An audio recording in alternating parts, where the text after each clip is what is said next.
Guys, welcome to Exam Warriors YouTube channel. Guys, आज मैं आप लोगों के लिए धार्मिक आंदोलन के इम्पोर्टेंट ऑब्जेक्टिव्स बताने वाली हूं, जो कि आपकी आगामी परीक्षाओं के लिए इम्पोर्टेंट है। जैसे आप एसएससी, रेलवे, यूपीएससी, एमपीपीएससी या फिर यूपीपीसीएस किसी भी चीज़ की तैयारी कर रहे हैं तो उन सभी के लिए इम्पोर्टेंट ऑब्जेक्टिव्स हो जाएंगे।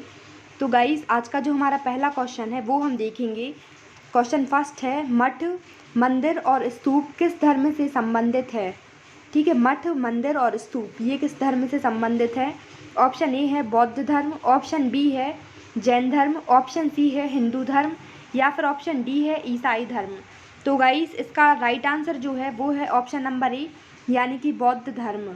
देखिए, बौद्ध धर्म से क्या क्या संबंधित है? मठ, मंदिर और स्तूप। ठीक है, अगला प्रश्न देखेंगे। क्वेश्चन नंबर सेकंड है, क्वेश्चन सेकंड देखेंगे, बौद्ध धर्म एवं जैन धर्म दोनों के उपदेश किसके शासनकाल में दिए गए थे? ठीक है, तो बौद्ध धर्म और जैन धर्म के जो उपदेश हैं ये किसके शासनकाल में दिए गए थे? ऑप्शन ए है बिंबिसार, ऑप्शन बी है अशोक, ऑप्शन सी है अकबर या फिर ऑप्शन नंबर डी है इनमें से कोई नहीं। इसका जो राइट आंसर है वो है ऑप्शन नंबर ए, यानी कि बिंबिसार। बिंबिसार के शासनकाल में उपदेश दिए गए थे जैन धर्म और बौद्ध धर्म के। अगला प्रश्न है क्वेश्चन नंबर 3, गौतम बुद्ध ने अपना पहला उपदेश कहाँ दिया था? तो गाइस, आपको बताना है कि इन्होंने अपना पहला उपदेश कहाँ पर दिया था, जगह का नाम बताना है।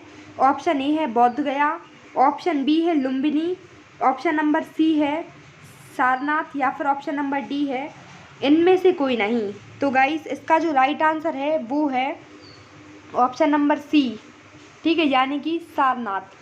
इन्होंने कहाँ पर अपना उपदेश दिया था? सारनाथ में। ठीक है, इसको भी आप याद रखिएगा। अगला प्रश्न देखेंगे, क्वेश्चन नंबर 4 है, बौद्ध धर्म ग्रहण करने वाली पहली महिला कौन थी? ये क्वेश्चन इंपॉर्टेंट है, एग्जाम में आया हुआ है। तो गाइस, आपको बताना है, ये वाला क्वेश्चन आरआरबी में आया हुआ था। ठीक है, तो ऑप्शन नंबर ए है यशोधरा, ऑप्शन बी है महामाया, ऑप्शन सी है महाप्रजापति गौतमी या फिर ऑप्शन डी है इनमें से कोई नहीं। तो दोस्तों, इसका जो राइट आंसर है फोर्थ का वो है ऑप्शन नंबर सी, यानी कि महाप्रजापति गौतमी। ठीक है, आप याद रखिएगा। इसको आप कैसे याद रख सकते हैं, इसके लिए मैं आपको ट्रिक बताती हूँ। जो बौद्ध भगवान हैं इनको हम क्या बोलते हैं? ठीक है, गौतम बुद्ध बोलते हैं। ठीक है, आप याद रखेंगे। तो यहाँ पर इसमें क्या आ रहा है? गौतमी। तो इस तरह से आप याद रख सकते हैं, पहली महिला। ठीक है, अगला प्रश्न देखेंगे, बोध गया स्थित है। ठीक है, जहाँ पर बोध गया स्थित है वो आपको बताना है। ऑप्शन ए है पश्चिम बंगाल में, ऑप्शन बी उड़ीसा में, ऑप्शन सी बिहार में, ऑप्शन डी इनमें से कोई नहीं। तो गाइस, जो फिफ्थ का राइट आंसर है वो है बिहार, यानी कि बिहार में स्थित है क्या? बोध गया। बोध गया आप कैसे याद रखेंगे? तो देखिए, बा से बोध गया है और बा से बिहार है। ठीक है, इस तरह से आप याद रखिएगा। अगला प्रश्न देखेंगे, क्वेश्चन नंबर 6 है, जातक किसका ग्रंथ है? ठीक है, तो जो जातक है वो किसका ग्रंथ है? ऑप्शन ए है वैष्णव, ऑप्शन बी है जैन, ऑप्शन सी है बुद्ध या फिर ऑप्शन डी है इनमें से कोई नहीं। तो जातक किसका ग्रंथ है? इसका राइट आंसर है ऑप्शन नंबर सी, बौद्ध।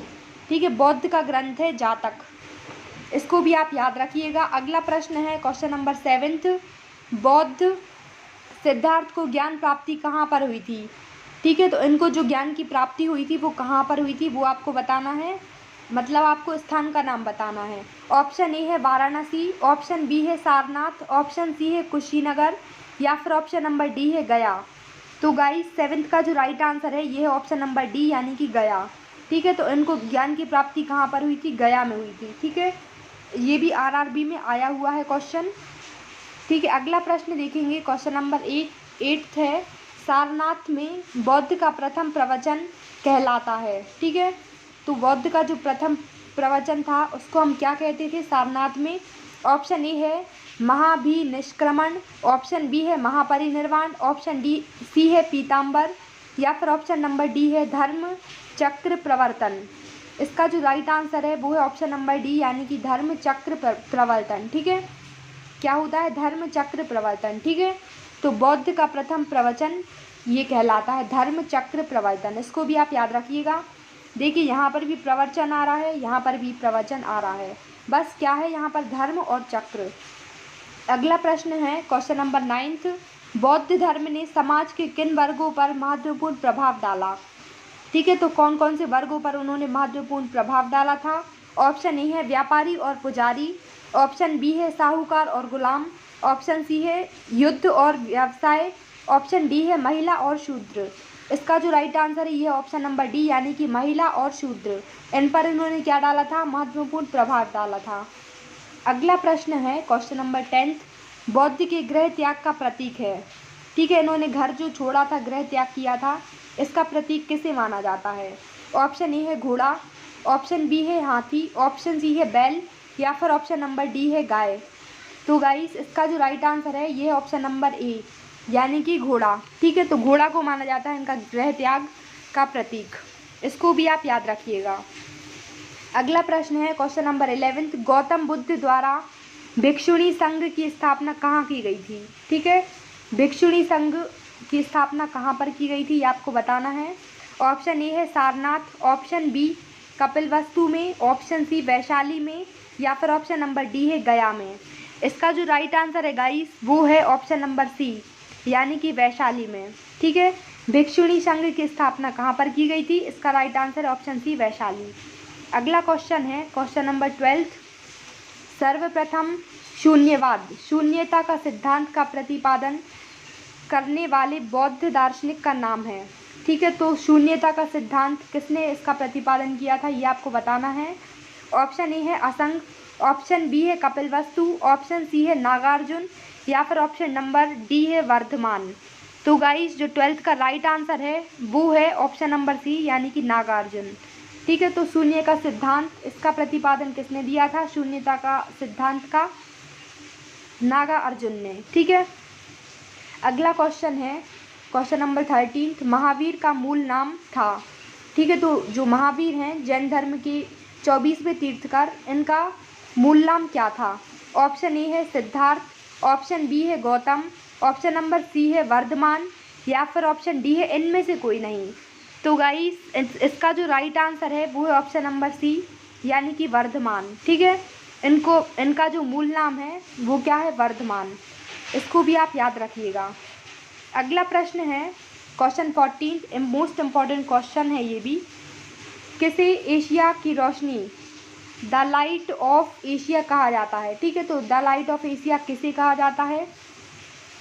ऑप्शन ए है सिद्धार्थ, ऑप्शन बी है गौतम बुद्ध को, ऑप्शन सी है वर्धमान को, ऑप्शन डी है इनमें से कोई नहीं। तो द लाइट ऑफ एशिया यानी कि एशिया की रोशनी किसे कहा जाता है? तो गाइस 14 का जो राइट आंसर है वो है ऑप्शन नंबर बी, यानी कि गौतम बुद्ध को। ठीक है, गौतम बुद्ध को क्या कहा जाता है? The light of Asia. अगला प्रश्न देखेंगे क्वेश्चन नंबर 15, दिलवाड़ा के जैन मंदिर का निर्माण किसने करवाया था? ठीक है, तो जो दिलवाड़ा है जगह का नाम, यहाँ पर जैन मंदिर का जो निर्माण कराया था वो किसने कराया था? ऑप्शन ए है चोलों ने, ऑप्शन बी है चंदेलों ने, ऑप्शन सी है चालुक्यों ने, सोलंकी, या फिर ऑप्शन डी है इनमें से कोई नहीं। तो गाइस जो दिलवाड़ा का जो मंदिर है इसका निर्माण किसने कराया था? ऑप्शन नंबर सी, चालुक्यों ने और सोलंकियों ने। ठीक है, इसका राइट आंसर है ऑप्शन सी। कल जो मैंने आपसे क्वेश्चन पूछा था गाइस, क्वेश्चन था मगध के किस प्रारंभिक शासन ने राज्यरोहण के लिए अपने पिता की हत्या कर दी थी? ठीक है, तो अपने पिता की हत्या किसने कर दी थी? आप सभी ने इसका आंसर सही दिया है। ऑप्शन ए था बिंबिसार, ऑप्शन बी है अजातशत्रु, ऑप्शन सी उदयन, या फिर ऑप्शन डी नागदशक। तो जिसने अपने पिता की हत्या कर दी थी उनका नाम है ऑप्शन बी, यानी कि अजातशत्रु। ठीक है, इन्होंने अपने पिता की हत्या कर दी थी राज्यरोहण के लिए।